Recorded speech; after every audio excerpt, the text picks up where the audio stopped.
I thought about it yesterday when I saw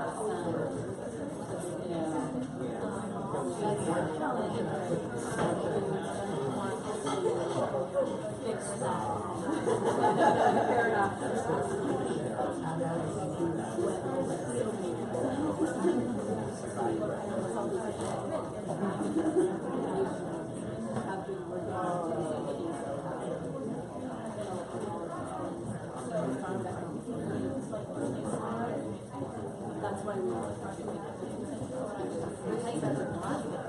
but you don't have these assumptions, so when you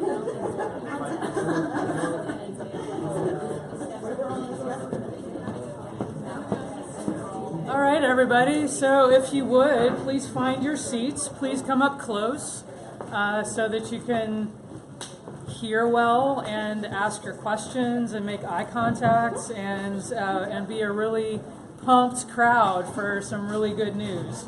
A lot of times it seems like news from government isn't good. This is really good news. So January 1st, we're about to have, is it the strongest paid family leave policy in the country? Here in New York State. Again, that's January 1st. And so we are here with the New York City Veterans Alliance. We are hosting a lunch and learn with Molly Weston Williamson from A Better Balance and Max Dubin from Governor Cuomo's office to tell you about this great policy.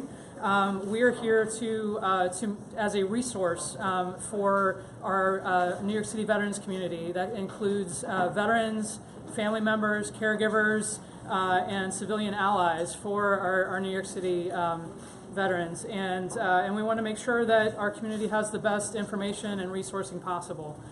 That's part of what we do as part of the mission of the New York City Veterans Alliance. We are a grassroots policy advocacy and empowerment organization, and we are dedicated to advancing veterans and families as civic leaders. So with that, I would like to introduce Max Dubin from Governor Cuomo's office to talk about the new policy that will be going into effect. Great, thanks. Thanks, Kristen and the whole team for putting this together. Really appreciate it. So my name is Max Dubin. I'm the Senior Policy Advisor for Labor and Workforce for Governor Cuomo. In addition to covering all aspects of labor and workforce, our team is excited to be leading the charge on implementing paid family leave in New York that launches on January 1st. So on behalf of Governor Cuomo, I want to thank you all for being here today to talk about this important project and also for all of the great work that you do for your community. I'm also happy to share the stage with Molly and happy that I don't have to go after Molly. I get to go before, and you'll see why, but it's always a pleasure. So today I want to talk very briefly about New York's paid family leave policy and what we're doing to engage the veteran and veteran caregiver community. As Chris mentioned, in April 2016, Governor Cuomo signed the strongest, most comprehensive paid family leave policy in the country. The program provides, I just realized, should I not be standing here? I'm good? Okay. 100%. You're talking to the Facebook universe right now. Okay. Hi, Facebook. Oh, no, I'm good. Okay. The law provides job-protected paid leave for employees to bond with a child, to take care of a sick family member, or to deal with family issues when an active duty service member is deployed abroad. So importantly for military families, paid family leave gives people the flexibility to take the needed time off to care for ill or injured veterans in their family. And unlike VA programs, this is a benefit that belongs to the caregiver and gives him or her the flexibility to take care of their family. PFL is also designed to address the unique needs of each and every family. So leave can be taken all at once or can be taken intermittently. So for example, if you need to take one day off every week to attend appointments, that's something that is contemplated under paid family leave and gives people the ability to do those sort of things that maybe they can't do right now. So I want to highlight one other thing under paid family leave. Employees will also be able to take time off to handle family obligations when a family member is deployed abroad. And while many of you may be familiar with this piece in the FMLA, what's really important here is the FMLA, first of all, besides being unpaid time off, only applies to people who work at businesses of 50 or more. And paid family leave will apply to all eligible employees who work at businesses with at least one employee. So there's going to be a whole swath of New Yorkers who have never had this benefit before who will be able to take this time off and will also be getting paid when they do that. So these are the types of messages that we've identified and developed by working with a lot of the people here. And we've been developing outreach materials designed specifically for active duty service members and their families and military veterans and their families, which will be rolling out soon. And a lot of these messages that I highlighted real briefly were developed in consultation with all of you. So in our conversation today, after Molly does her thing, I really hope that in addition to answering your questions, you can share with us what are the messages that we should be emphasizing, and what are the methods that we can be reaching this community to make sure that they understand what their rights are under this new law and that they can take advantage of it right away. So please reach out to me anytime. I'll share my cards with those of you who I haven't done yet. If you ever have any ideas, feedback, or anything else that you want to share with us, we want to hear from you, because it's the people out there in the field who really are both empowering this and spreading the message. So thank you again for having me here, and I look forward to talking. Appreciate it. So we can queue up Molly's presentation, and also, so Molly Weston Williamson is with A Better Balance, which was the lead organization in the coalition that helped to get this legislation passed. And so as a fellow advocacy organization, we want to grow up to be as good as A Better Balance one day. And so, so Molly, take it away. Yeah, we're going, okay.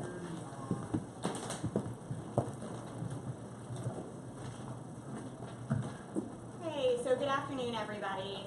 As Kristen so kindly mentioned, my name is Molly Weston Williamson, and I'm a staff attorney with A Better Balance. We're so excited to be here with our friends at the Veterans Alliance, our friends from the Governor's Office, our friends from all kinds of other organizations, and to really talk about a really exciting new law that we think is going to make a really big difference for veterans and their families. If you can hear me talk.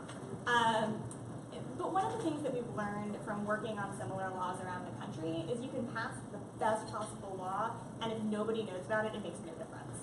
What we've seen in states like California, New Jersey, and Rhode Island that have passed similar, though not as good, laws, is that even years after they've gone into effect, usage rates are still really low because people don't know about their rights. And we, along with our friends at the state, want to change that here, because there's no good reason to not be able to use rights that you have. So let's talk about what those rights are. Before we kick it up, I do just want to tell you a little bit about who we are.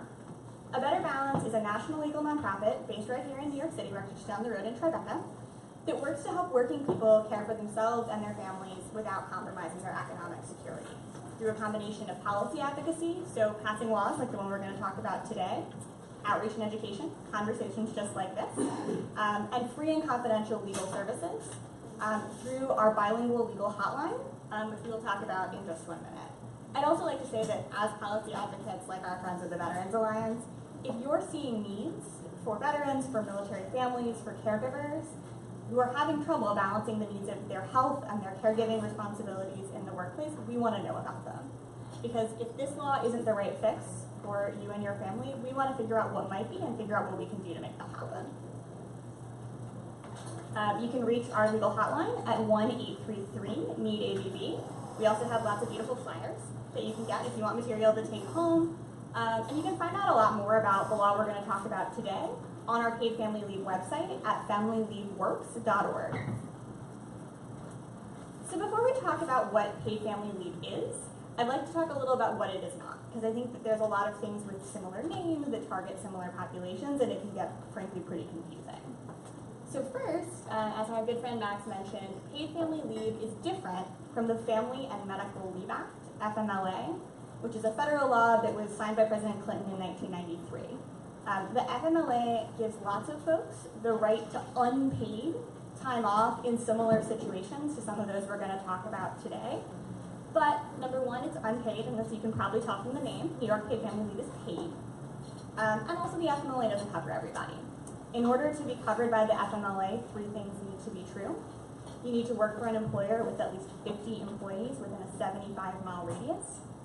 You need to have worked for that employer for at least 12 months. And you need to have worked for that employer at least 1,250 hours in the last 12 months. And adding all of those things together is a real problem for a lot of families. It's especially a problem for a lot of military families, so particularly military spouses have real trouble meeting some of those requirements, which is why we're working for policies like this that really bring in all families. New York Paid Family Leave is also different from the VA Caregiver Support Program. Even though they reach a lot of similar needs, the programs are quite different. In particular, because this is not a VA program, this is a New York State law, a lot of the struggles that you often have in dealing with the VA really don't come into play. We'll talk more about what some of those specific differences are, but I think that's been a point of confusion for a lot of folks. And this program can actually be either a very helpful bridge for people who are getting into the VA Caregiver Support Program, or a helpful way to fill in the gaps for some of the folks who may not be covered by the VA program, especially for caregivers for older veterans.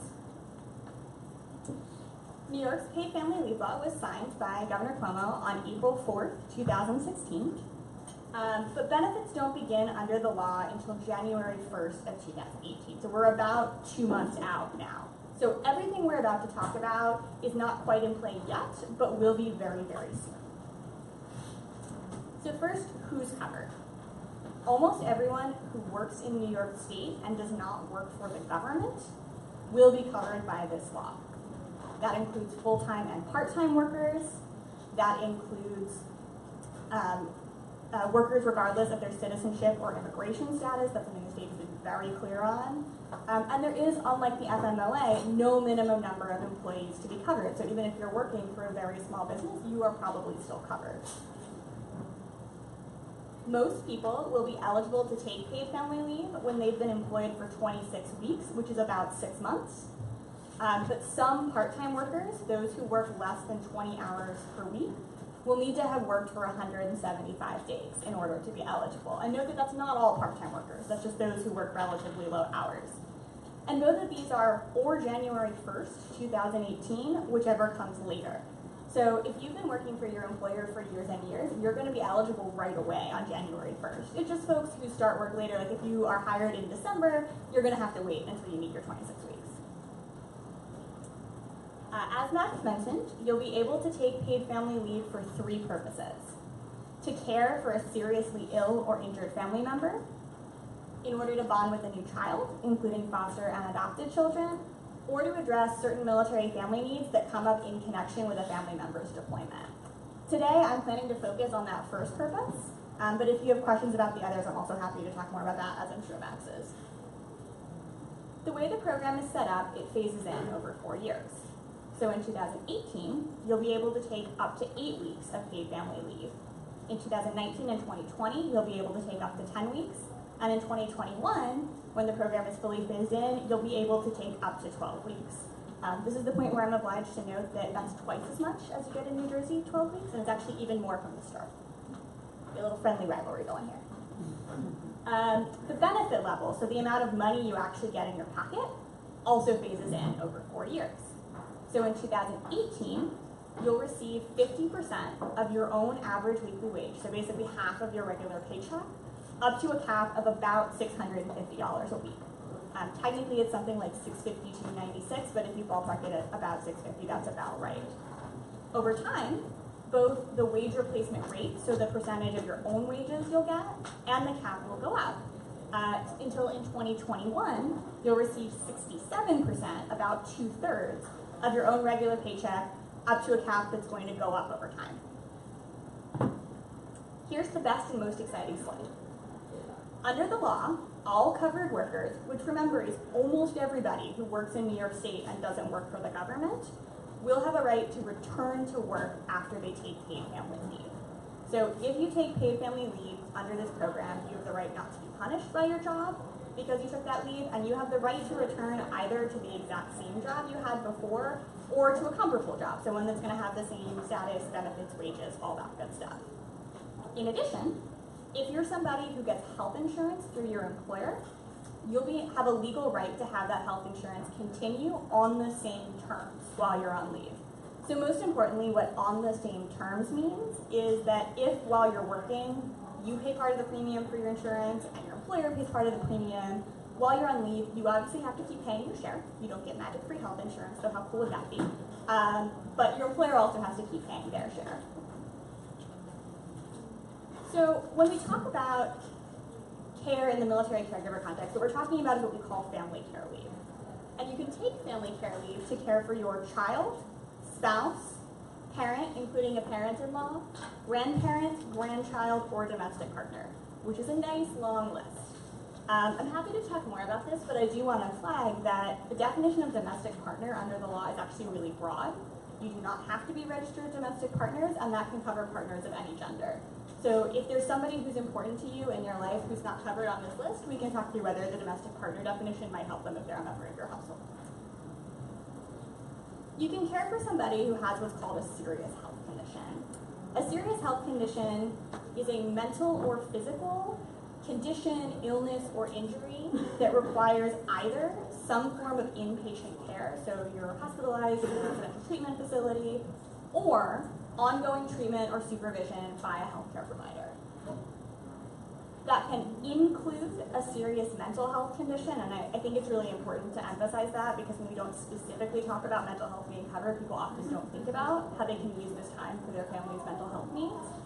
It doesn't include average, ordinary, everyday stuff. So you can't take paid family leave because your kid got the flu. But if your family is dealing with some kind of serious condition, whether that's a serious injury, whether that's an acute condition, whether that's treatment for a chronic condition, paid family leave is here to help. If you just remember that the first word in the definition is serious, you will basically never go wrong. I do want to talk for a moment here specifically about service-connected illnesses and injuries. So you absolutely can use paid family leave to care for somebody who has a service-connected illness, injury, or disability, but you don't have to. Because the program isn't limited in that way, you're not required to show any kind of service connection. If you've been through the runaround about establishing the source of your condition, here you don't need to worry about that, and I think that's really helpful.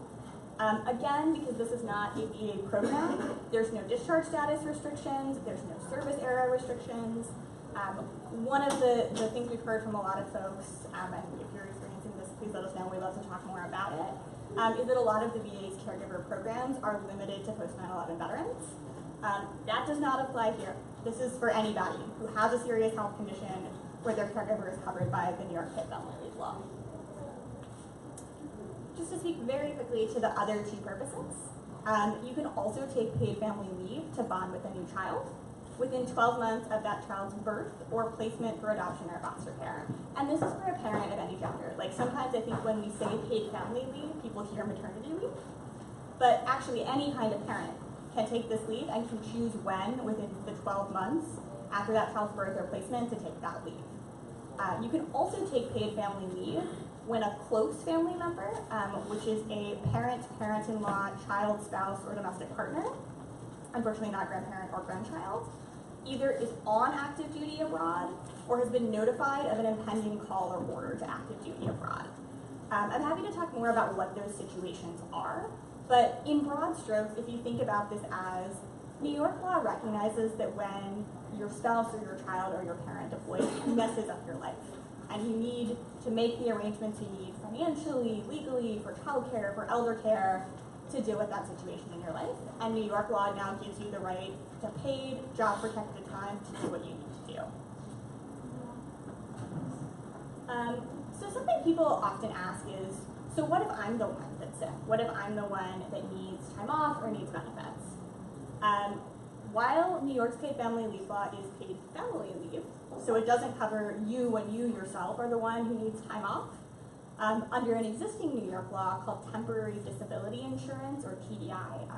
You may also have heard this referred to as disability benefits, or DBS, what our friends at Workers' Comp usually call it.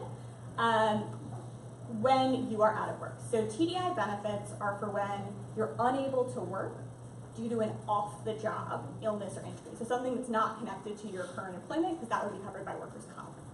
That can include pregnancy-related disabilities and recovery from childbirth, but also can include all kinds of other things that could be happening with your health that would lead to you for a period of time not being able to work.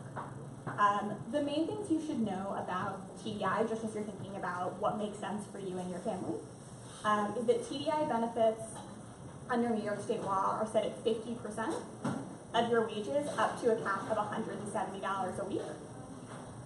You should also know that unlike paid family leave, TDI does not by itself give you a right to get your job back after you're out of work or a right to continue your health insurance. You might have that right under some other law that's also in play, so perhaps the FMLA, sometimes disability law, but I think sometimes people are surprised by that. And so we always just want to make sure that people have the information they need to make smart choices. And with that, if you're looking for more information, we've got lots of flyers.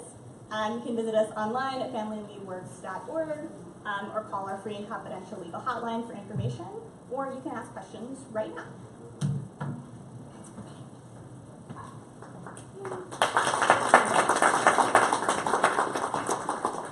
Sure. What do you? I mean, can we grab the mic and sit? Yeah.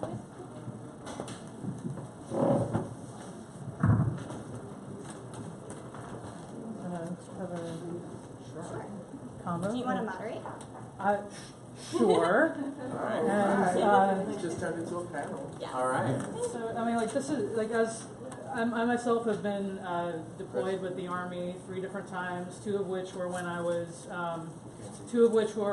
with the National Guard, and you know, and this is such a valuable thing for future families, or for future deployments. And I mean, the New York National Guard is definitely, you know, deploying on an ongoing basis, you know, to and from different locations around the world, and this is something that's going to help families out tremendously.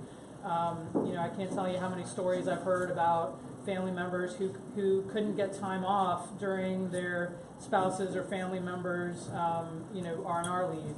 You know, the 15 days that they get during their deployment to come home to spend time with the families, and there's difficulties around, you know, getting that time off to spend with that, you know, with that family member while they're home, or, you know, or dealing with all of the array of issues that might come up, you know, later on with Serviceconnected. And so you know, the gaps with the restrictions on the VA caregiver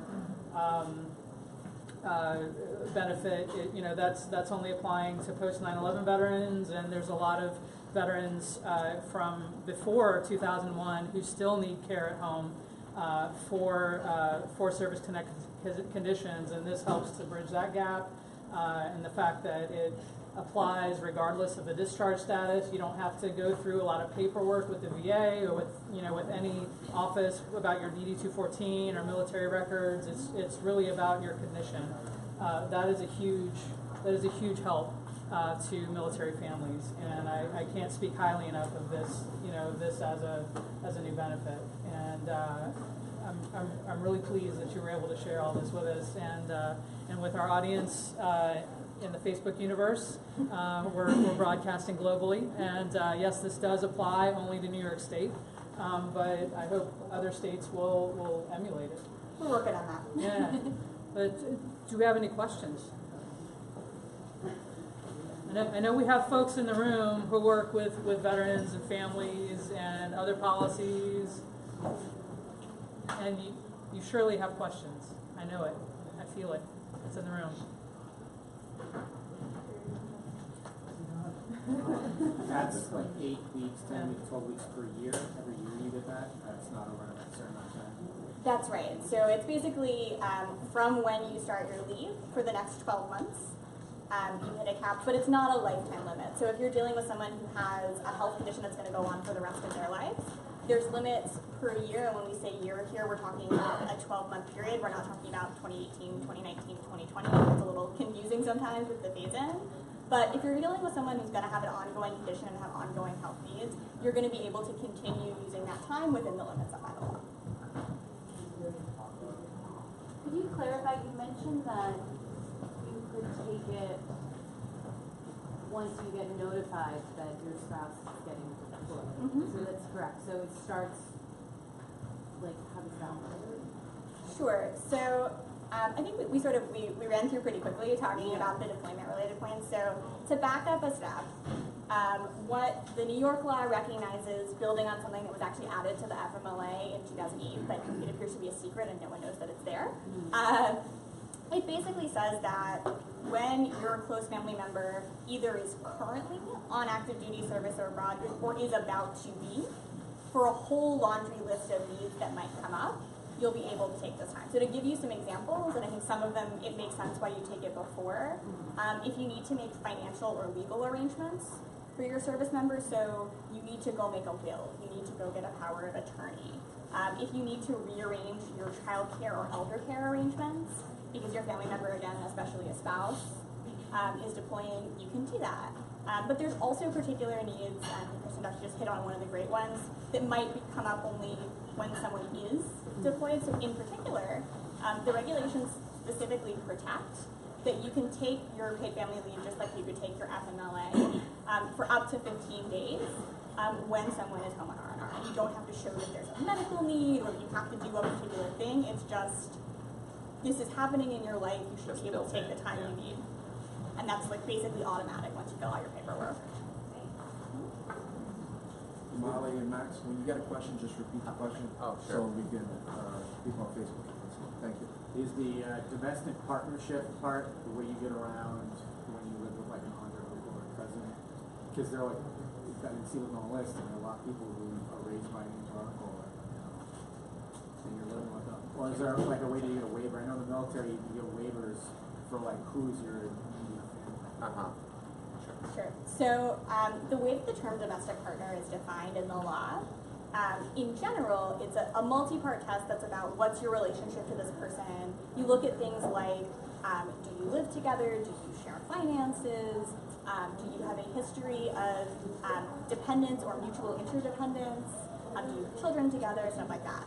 It is restricted by someone cannot be such a close blood relative that under New York state law, you would not be allowed to marry them. So, you know, in this nice long list that we're really proud of, we didn't quite get everything that we would have loved to get. One of the big exceptions is siblings.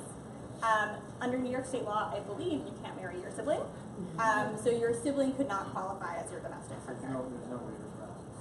There's no waiver process. The one thing you might think about here is the definition of child, and actually the definition of a parent, include a person to whom you stand in loco parentis, or vice versa, which basically means someone who either now or when you were a child took on the role of a parent. Maybe you were living in their house, maybe they were financially providing for you. So if your aunt really raised you and really was a parent to you, even if for a variety of reasons she never legally became your guardian or legally adopted you, the law recognizes that she's your parent in the same way that any other kind of parent would be. And parent also includes step parents, adoptive parents, foster parents, the parent or child of your domestic partner, in-laws. We're running through the list in our head. So there's more folks than it seems like from the first list.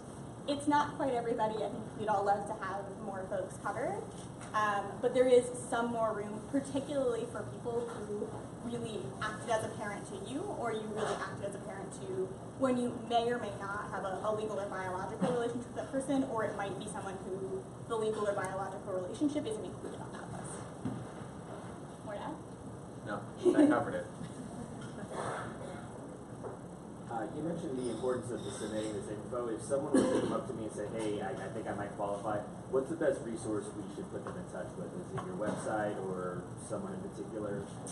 So the state has a hotline and a website that provides all of the information for determining your eligibility, basically the hours requirement, and then there's some restrictions on who you work for. Like if you're a public employer, your employer has to opt into the program.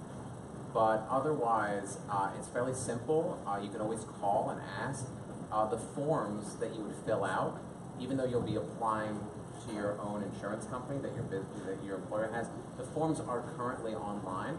at newyork.gov/paid family leave, and you can actually see what you would have to fill out. You can see from filling out the form exactly what you would need to do to qualify. But it's a fairly straightforward and simple process. Yeah, I think that's right. And there's also, my slide is gone. We also have a legal hotline. We also have information at familyleaveworks.org, but like it's all linked and connected to one another. But I think that's absolutely right. Like the goal is Get that on screen. the goal is to make this as simple, straightforward, not making you crazy, not making you provide 15 pounds of documentation as possible. Like the goal is really to make this simple and easy for people to access. Yes, could you just repeat, did you just say that the employer needs to opt into the program? Only if you work for a public employer. If you work for the government, the people who work for the government, they're not automatically part. For example, your employer has to opt in the state or the city that you work for. Otherwise, everyone is part of this program. And that's just a piece of the law. So, I've always worked in small companies in New York, and I've seen some pretty atrocious things done to women who are trying to get paid family leave and things. What do you do if your employer doesn't believe that this exists or it says no? So there's a couple of things that you can do. My self-promotion says call our hotline first. And something that's nice about calling and talking to somebody is you can get information and get informed and armed to do what you need to do. It doesn't mean you have to be filing a complaint or getting somebody in trouble if that's not what feels right to you. I think often what we so I'm an attorney. I work on especially the New York City sick time law representing workers, and a lot of times the first strategy that makes sense when your employer is telling you something that doesn't seem quite right, that doesn't match up to what you understand the law to say, is to have a conversation. To start by saying, hey, I've been doing some research, here's this flyer, here's this website I saw, here's this official government hotline you can call to verify, and I think the law says this, but that doesn't seem to line up, what's going on, how can we fix that? And often that's really helpful. In many, many situations, that will solve the problem, but not always. The second thing we always recommend, mostly because almost nothing bad can happen of doing this, is if you're having conversations with somebody where you're worried something might go wrong, you can always, right after you have that conversation, go home and take really good notes with dates and times and who exactly you talked to and what exactly they said. And if you want to be really good, you can email it to yourself from a personal, not your work account. Because that way, if something does come up where there's a dispute or there's some kind of issue, you'll have time-stamped records that say, on this date, at this time, I had this conversation. And that can be really helpful, even if what's happening is just, the junior HR person told you X, and now the senior person is telling you Y. So you can be sure what happened. But the goal overall is very much to make this as straightforward as possible. The state has done an amazing job of reaching out to employers, including small employers, to make sure that as few people as possible are surprised.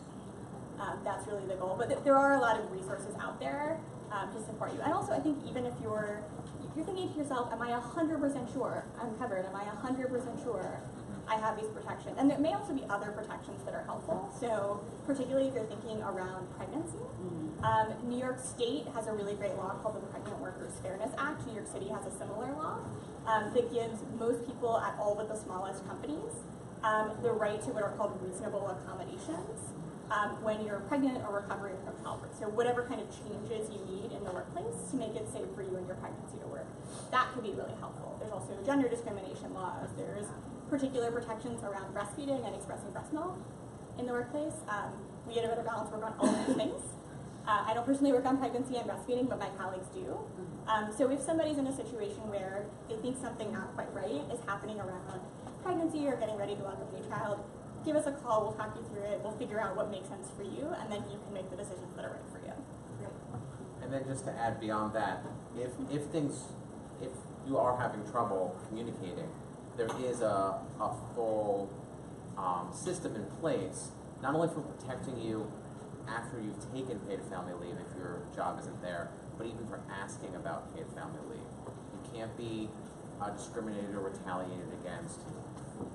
You're protected to have your same, or if you take time off, you might have a comparable job, but you have full protections, and there's a full system in which you can file a complaint and have a hearing So there's always that backstop if you're not able to work that out. Everything maxed out times 1,000. Yes. Hi, if you needed an extension to the time, because you mentioned something about 15 days, if you needed, like say I'm service connected, I had surgery or something, I'm going through rehab, so it's going to take a little bit longer than 15 days. How would one go about getting an extension to help for the service?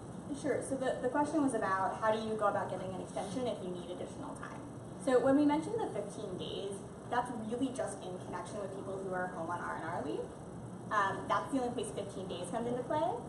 Most of the time what we're talking about is for 2018 up to 8 weeks. And as Max mentioned, that doesn't have to be you take 8 weeks all at once. That could be you take a day every week because you're taking your husband who has a traumatic brain injury to counseling. Or you are helping somebody go to physical therapy, something like that. As long as it adds up to no more than 8 weeks, and when we get fully phased in, no more than 12 weeks. So that's a good amount of time. Unfortunately, there's no way to get more than that under this law. If you are caring for somebody who is service-connected, you should know, though, that if that person is covered by the FMLA, which, as we talked about, is not quite everybody, the FMLA actually does give extra time if the condition is service-connected within certain parameters. So if you're caring for somebody who has certain kinds of service-connected illnesses or injuries, you can actually get up to 26 weeks under the FMLA, but that's unpaid. It's job protected, you can't be fired or punished, your health insurance is protected, but it's unpaid. That's the one protection that's additional for service-connected stuff, though it's not. Unfortunately, there are discharge status restrictions on that, there are area of service restrictions on that, but it's something, and it may be helpful in a particular situation. And we have a guide on that if that's helpful. So what I would like to know, so as somebody who leads an organization that advocates for better policies for New York City veterans and families, can you tell a little bit of the story about how this policy got turned from a good idea into a law? You were here for that, right? I was not. I will do the best I can, but Molly should take that one. Sure. So this is a great question. So the short version of this is New York has had, as we talked about, temporary disability insurance since 1949. And so for a while now, lots of advocates, lawmakers, all kinds of policymakers have been working to say, hey, a couple of the other states, starting with California in 2002, that have similar laws, have added on top of that this paid family leave protection. They've added on, you can take the time to bond with a new child. They've added on, you can take the time to care for a family member. And so there was a very strong coalition that brought in lots of great advocates. My friend Jocelyn, who's hiding in the back, is from the New York Union Child Care Coalition as well as the New York Paid Leave Coalition. So we're going to shout out some of our coalition partners here that pushed for many years to get this done. But really, I think here, I cannot understate, and I promise I'm not just saying this because Max is here. Go on. Really, the critical moment for making paid family leave happen. I don't know what's talking to me. The critical moment for making paid family leave happen in New York was January 13th, 2016, which is when Governor Cuomo, in his State of the State and Budget Address, not only specifically shouted out paid family leave, not only talked about it, he actually made it like a really critical priority. I was watching this speech on live stream, and we got almost to the end, and I'm like, no, he's not going to do it. And then he said, I have 2 more things. And the first of his 2 more things was really passionate plea, speaking to his own experience in losing his father, about the importance of paid family leave, and how he knew that he regretted not taking the time then, but he knew that he could have, and not everyone could, and that wasn't right, and that wasn't fair, and that with his help in New York, pretty soon that wasn't going to be legal. And that's really what touched it off. The governor included a really strong paid family leave proposal in his 2016 budget. If you have questions about why it was in the budget, I don't know, and maybe we'll make Max answer that. And it passed quite quickly. Like, there was a certain sense in which this was a 70-year process and a certain sense in which it was a 3-month process, and both are kind of true. Yeah. But it passed in April, it passed really strong, it passed all of the really core key components that everybody wanted to keep in it. So I think here, my best sort of policy takeaways are build a really strong coalition with strong advocates, which in New York meant labor leaders, get mental health groups, When we come back to do other great things, we're going to get the veterans groups to come help us and make sure we're doing right by our veterans and military families' friends. You need strong legislative champions. If you can get the governor in New York in particular, that's really helpful. And know what you want and are looking for. Because I think there's lots of ways to pass something that's called a paid family leave law that's not nearly as good as what we got here. And here in New York, I think everyone on the team, including in the legislative side, knew what was really key, knew what was really core, knew what we wanted to do, and that made sure that we got not just a paid family leave law, but one to be really proud of. Again, 1,000 times, just like you said, 1,000 times. I mean, when the governor made that announcement, it was very powerful. His father had just passed away a few weeks prior, and he talked about how important it is to be able to take that time. And the people in the coalition, you know, the answer is some of them that I've spoken to have spent 20, 30 years themselves, like working towards this goal and advocating for it all the time. And now, like, we're 2 months away from them seeing it come to fruition. So it was a lot of hard work from a lot of people who've been passionate about it, not just for a little while. It's a great story. It's a great story. Yes. Hi, Larry Halpern. I have a question. The employer has to pay that person half the salary, whatever it is. No. Well, so where do they get that money from? So the program is entirely employee paid. So essentially what's going to happen is, just like employers provide disability benefits through an insurance policy, employers are going to obtain insurance policies. For the most part, they'll be attached to their existing disability policies that they already have in place. Those policies will include coverage for all of this that we've presented, the 3 uses for paid family leave, and there'll be a small payroll deduction that will pay those insurance premiums. So that next year, the contribution is 0.126% of your average weekly wage, up to the state average weekly wage. So that's a complicated set of percentages, but essentially it means you'll have a payroll deduction of somewhere between 1 cent and $1.65, depending on how much you're paid, and that will pay for this program. So It's only 65 for what? that's the maximum. So basically the way the program, so to everything Matt said, your employer will take a little bit of money out of your check every week. It's 0.126%, which I often tell people it's a little over 0.1%, because I have a hard time keeping track of that decimal point, up to a maximum of $1.65 per week. But that's only going to be for people who are making about $68,000 a year or more that will hit that cap. If you're making less, you'll pay less. So for example, if you are someone who makes $600 a week, which is what somebody who works 40 hours a week and makes $15 an hour makes, you'll pay more like 76 cents a week. Your employer takes that money, they go and buy an insurance policy usually, and when you take paid family leave, you file with the insurance company, and the insurance company pays you that benefit. Which is how we have this program that's both affordable for employees, because about $55 a week isn't nothing, but it's not a lot, over the course of a year, and is affordable for employers because they're paying $0 for this benefit to happen. Does that all make sense? Does that money also go into the FUTA funds as well? Who collects that money? To the what? The FUTA. Oh, so It's a separate agency? So this is not This is not even agency run. This is privately run. So it's insurance companies. You're paying essentially an insurance premium, and the insurance company is paying the salary when you're off. So it's all there's no government fund or program in that way. So these like the healthcare exchanges where you expect people who are single live on the opposite coast of other families, have no plans for getting married, having children, covering everybody else. So here's a time to talk about the magic of community rating. Yes.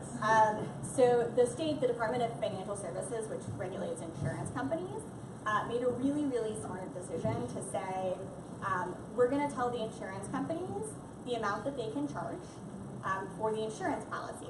And it's going to be the same for everybody based on your income. So it doesn't matter what your gender is, it doesn't matter what your race is, it doesn't matter whether you live way, way upstate to basically Canada or in like the fanciest part of Manhattan. It doesn't matter whether you're married, it doesn't matter whether you're kids. For everybody, we're going to charge the same rate just based on how much you make. And in particular, that amount is going to be 0.126% of your wages up to a maximum of $1.65 per week. There's a little bit of a magic trick where the amount that can come out of your paycheck and the amount the insurance company can charge for you are exactly the same. And that's not going to change when your life changes, which means that everybody pays a little bit and then everybody gets the benefit when they need it. I'll also say that even if your family is far away, if you're covered, you can still take this time when your family needs you. So like my parents are in Kentucky, and if, God forbid, something happened to them and I needed this time to care for them, I could still get this benefit even though they're not in New York. So would you say that it's similar in structuring to like the workers' comp policies that employers purchase? Did I hear you say that? We have an expert from workers' comp here who's making facial expressions if you would like I mean, to. it's different in the sense that, as was just mentioned, it's community rated. So with workers' compensation insurance, the more you use it, the more your premium goes up. Right. In this case, that's not the case. If your employees use it, they use it. It's not going to change the cost of doing it. And so what's really great about that is that sometimes employers are concerned about their workers' comp rates going up if they have lots of policies, which is a good reason for them to keep a really safe workplace, and then that won't happen.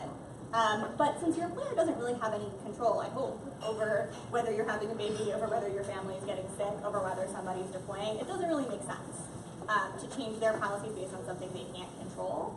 So even if your workplace has a whole lot of people who use the benefit, their rates aren't going to change. So if you work someplace where you've got a lot of young folks who are starting families, and lots of people are taking leave to bond with their kids, their rates aren't going to go up.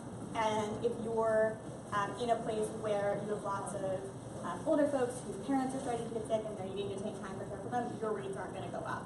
Which also means that from the employer perspective, since your rates don't change, there's no real incentive for you to mess around in terms of trying to keep your rates down, because your rates are always going to stay the same because the state made a smart decision to make sure they stay the same. And it's no cost to them as well. So just to clarify, that's Neil Gilbert. He is the advocate for business at Workers' Comp Board, and Workers' Comp is the agency that is making all of this happen. They're implementing the program, so they'll be overseeing it. So thanks. Neil's doing these events all over the city today and tomorrow, so we're giving him a break off the stage right now so he can relax, because he'll be talking the rest of the day. Do we have any other questions?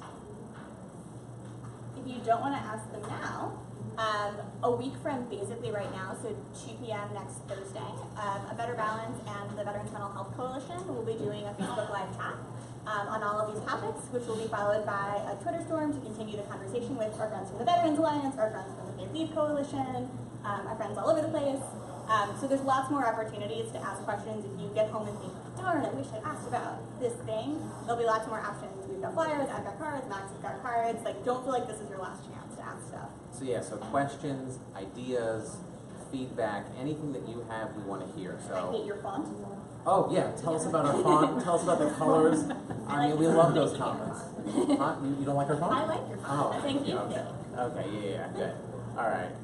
So yes, please reach out about anything. We want your feedback. That's how we get better. That's how we make sure that we want people to use this. We want this to work, so we want to reach people in the best way possible.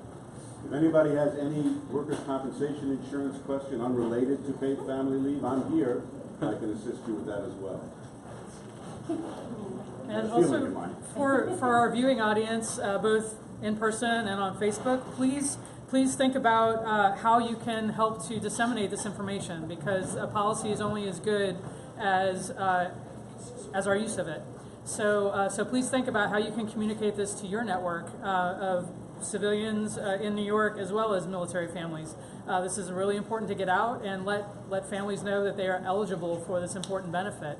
And please, again, connect with Molly and with Max, and say again next week's Twitter storm. Say the details again.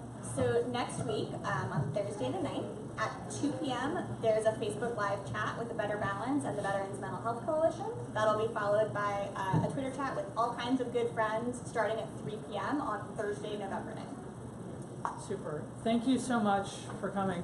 Did Corey, did you have any? Yeah, just to give a shout out. How you doing, guys? I'm Corey, Director of Civic and Government Relations. I just want to thank a few of the state and city government entities and also nonprofit organizations. Once again, we have Neil Gilbert, advocate for business from Workers' Compensation. Thank you for coming.